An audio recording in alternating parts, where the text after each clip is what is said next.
Uningá, que o futuro é aqui.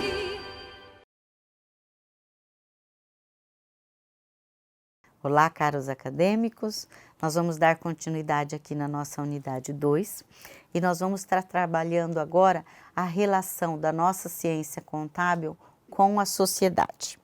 Para isso, então, nós trouxemos aqui que dentro dos objetivos da contabilidade, que nós vimos, né, na unidade 1, é de que trazer informações úteis para os usuários da contabilidade para um processo de tomada de decisão. Então, dentro da nossa organização, nós podemos dizer que o nosso primeiro usuário da informação contábil é a alta administração, ou seja, os diretores da empresa. Nós temos aquelas sociedades que muitas vezes nós temos lá 3, 4 sócios, que eles investem um determinado capital para a constituição de uma empresa e eles contratam um profissional, um administrador, que vai dirigir essa empresa para eles. Quando nós falamos de alta administração, é estes sócios, juntamente com esse diretor a qual eles contrataram, que vai dar a eles um respaldo sobre o capital que eles investiram na empresa. Qual esse respaldo? Esse capital que vocês investiram na empresa, ele foi reinvestido em quê? Então, é uma indústria, é um comércio, é uma prestadora de serviços. Como que este capital evoluiu e como que ele produziu renda, resultados financeiros satisfatórios para os sócios. Ou ainda, existem aqueles momentos também que a empresa passa por turbulências e muitas vezes ela pode não ter uma lucratividade em um determinado período. Então, a alta direção, ela quer saber por que não teve um rendimento ou por que teve um prejuízo ou um déficit e como que nós vamos resolver para mudar essa situação. Então, a alta direção, ela tem um interesse total e direto dentro da organização. Nós tratamos eles como um usuário interno da contabilidade. Então, ele precisa de relatórios, esses relatórios muitas vezes são relatórios periódicos. E a nossa informação contábil também, nós temos duas formas de relatório. Eu posso dar um relatório sintético, que por exemplo é um balanço patrimonial com o saldo das contas, é uma demonstração de resultado do exercício com o saldo das contas. E ainda, então, digamos que eu retire um relatório de uma demonstração contábil e quando eu vou avaliar de um ano para outro a evolução da contabilidade, eu observo que o custo dos produtos que estão sendo vendidos, ou o custo das mercadorias que estão sendo vendidas, ou o custo dos produtos que estão sendo vendidos, que eles estão muito alto em relação à evolução das vendas que ocorreram. Isso nós chamamos de análise horizontal das contas, contrapondo com a análise vertical das contas. Então, a evolução dele foi maior que a evolução das vendas. Nisto, os acionistas podem dizer o que aconteceu. E aí, o contabilista vai precisar fazer o quê? Retirar deste relatório apenas a conta custo de forma analítica, onde vai estar tudo o que aconteceu. Então, todos os custos diretos, indiretos, matéria-prima, mão de obra, tudo o que ocorreu para formar o custo do produto ou da mercadoria ou do serviço que está sendo vendido. E aí nós conseguimos tomar uma decisão, porque às vezes é uma conta de energia elétrica do departamento de vendas que está muito alto. De repente, é o custo do combustível utilizado pelo pessoal do operacional que está muito alto. Às vezes, pode ser o quê? A matéria-prima, que está muito alta. Então, nesses valores, dessa forma analítica da contabilidade, este relatório analítico da contabilidade sobre o custo das mercadorias, é que nós vamos poder tomar uma decisão, né? Para poder ver o que está acontecendo, qual a influência que teve. Dentro dos fornecedores, os fornecedores precisam dos nossos relatórios contábeis para ele saber qual é a nossa capacidade de pagamento. Porque ele quer vender para nós? Quer vender, mas ele quer receber. Então, através dos relatórios contábeis, ele tem condição de ver qual que é o nosso grau de endividamento e qual é a nossa capacidade de pagamento. Os consumidores, então digamos que eu compre um veículo de uma empresa que está prestes a falir. Já pensou aí, o meu veículo precisa de uma assistência técnica e esta empresa fechou? Então até o consumidor, sim, ele precisa saber como que está a saúde dessa empresa. Associações e entidades de classe. Vamos pegar, por exemplo, uma construtora que tem lá, né, engenheiros, mestre de obras, pessoas que estão trabalhando. Eles têm interesse, os sindicatos, na continuidade da nossa organização e também na capacidade dela de pagamento dos salários dos funcionários. Representantes da comunidade. Então, digamos que eu sou um prefeito, né? Já estabelecendo ali uma parceria com o governo. O governo quer que as indústrias, o comércio sempre esteja positivo, porque é assim que vai gerar emprego, vai gerar renda e vai gerar arrecadação. Então, quando nós falamos representantes das comunidades, as associações de bairro têm interesse nas empresas que estabelecem-se nos bairros, né? Por quê? Porque gera desenvolvimento, gerando desenvolvimento, a cidade, a região fica mais bonita, né? E aí nós temos o quê? Angariamos pessoas, o turismo, então tudo melhora. As associações comerciais estão aqui dentro desses representantes também. Concorrência. Ai, por que o concorrente tem interesse na minha contabilidade? Lógico que tem.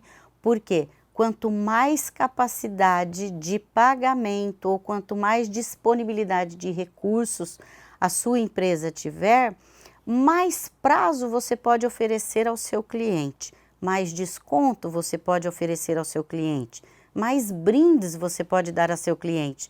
Com isso, você atropela o concorrente. Então, o concorrente quer saber como que está a nossa saúde financeira. A mídia, lógico que a mídia quer saber como que está a nossa empresa, né? Porque trabalhando ali junto, se nós temos produtos de boa qualidade, serviços de boa qualidade, se estamos gerando emprego. E outra, a mídia é que vai fazer a mídia da nossa organização. Então, ela tem interesse que nós tenhamos muito lucro, muito crescimento. Comunidade financeira. Bom, os bancos são nossos parceiros, né? A teoria contábil diz que ele é um stakeholder indireto e que ele também é um usuário da informação contábil externo, mas ele é um parceiro muito forte, né? Por quê? Porque é ele muitas vezes que vai financiar a compra daquela máquina, daquele equipamento que nós estamos precisando. E aí também, como fornecedor, ele vai olhar a nossa demonstração contábil e ele vai saber qual é a nossa capacidade de pagamento, se ele realmente pode nos conceder um empréstimo, conceder um financiamento. Sindicatos, então nós já falamos, e os grupos de pressão, então vamos dizer, né? A sociedade eticamente responsável, vão estar verificando se nós estamos contabilizando tudo o que entra e tudo o que sai da nossa empresa. Se nós somos uma indústria de medicamentos, por exemplo, então a Anvisa vai estar de olho na nossa empresa para saber se nós estamos trabalhando corretamente. Se eu sou uma indústria têxtil, os órgãos ambientais vão saber se nós estamos dando destinação correta ao resíduo da nossa indústria e assim sucessivamente. Então, quando nós falamos de grupos de pressão, são aqueles que regulam a nossa atividade. Se eu sou uma indústria de móveis para escritório, por exemplo, ele quer saber se eu estou trabalhando a verificação da ergonomia dos móveis que eu fabrico, a densidade dos móveis, né, a capacidade de enrijecimento e de estabelecimento que a Anvisa e Inmetro estabelecem para determinado tipo de produto e assim sucessivamente. Dentro da prestação de serviços, então, se eu sou um advogado, se eu sou um contador, se eu sou um administrador, se eu sou um médico, se eu estou trabalhando dentro daquilo que os princípios e normas da contabilidade estabelecem. Empregados, os empregados, eles são usuários internos da nossa contabilidade, né? Da nossa empresa. Ele quer sim saber se a empresa vai ter uma continuidade, se ele vai estar sempre com aquele emprego garantido, se os salários vão ser pagos em dia. E o governo, que ele tem total interesse na nossa organização e na quantidade da nossa, né, a continuidade da nossa organização. E também ele quer que a nossa contabilidade reflita a exatidão do que ocorre na nossa empresa, porque se a gente maquiar a contabilidade, nós teremos prejuízos para a sociedade. Por isso que nós somos punidos quando nós fazemos algo errado nas organizações. E aí nós temos que a contabilidade, então, né, resumindo, ela é uma ciência que estuda, que interpreta e registra os fenômenos que afetam o patrimônio de uma entidade. Como assim estuda? Nós precisamos saber se um determinado fato é um fato contábil ou é um ato contábil. Por exemplo, quando nós registramos o contrato social nas juntas comerciais ou quando nós registramos um estatuto nos cartórios de registros e documentos, ali nós temos um ato contábil, nós ainda não temos um fato contábil. Por quê? Porque ainda não houve nenhuma entrada, nenhuma saída de numerários, nós não temos um neocontismo aí. Quando nós interpretamos, então nós temos que interpretar para saber se é um fato ou é um ato contábil. E ao interpretar este fato contábil, eu vou saber quais são as contas que estão envolvidas nesta relação, neste fato contábil que a organização gerou. E registrar esses fenômenos. Eu preciso, pessoal, esta é uma responsabilidade do contador. Eu tenho que registrar todos os fatos contábeis que ocorram na empresa. Para quê? Para depois eu ter um registro, retirar um relatório, emitir um relatório dizendo qual é o patrimônio da nossa organização. Então, as nossas ciências contábeis, ela vai... muitas vezes o nosso usuário da contabilidade, ele não precisa ter esse conhecimento técnico e aí nós temos que fazer o quê? Transformar essa linguagem contábil em uma linguagem mais simples e muitas vezes nós demonstramos ela através de gráficos. Às vezes nós demonstramos eles através de percentuais, que para o usuário da contabilidade vai ser muito mais fácil e muito mais dinâmico entender este resultado. Digamos, se eu disser que o custo do produto vendido em relação às receitas, ele é 60%, o empresário já vai saber que é um percentual muito alto. Agora, digamos assim, eu digo, os custos das mercadorias que foram vendidas, ela é 10 mil em relação às vendas. Mas quanto foram as vendas? Qual é o percentual que reflete este custo em relação às minhas vendas? Se eu disser que os custos aumentaram 5%, mas minhas vendas aumentaram quanto? De repente as vendas aumentaram só 1%, aí nós temos um grande problema. Então, o sistema de informação contábil, ele é uma peça fundamental no sistema gerencial para o processo de tomada de decisão. Então, ele tem que ser confiável. Quando eu pego um relatório contábil, eu tenho que ter a certeza de que ele está correto, que ele está realmente emitindo a realidade daquela empresa.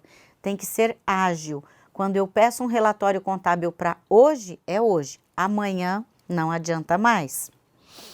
Elucidativa. Eu tenho que olhar o relatório contábil e eu tenho que conseguir tomar uma decisão a partir desse relatório contábil. Por quê? Porque ele é uma fonte para a minha tomada de decisão. Então, por isso que nós falamos, o princípio da, o postulado da objetividade. Ela tem que ser uma linguagem objetiva, clara e simples. E na hora que eu preciso. Bons estudos para vocês e agora vocês têm condições de trabalhar as atividades todas da unidade 2. Leiam bem o enunciado antes de responder à atividade e estudem o livro. Obrigado e até mais!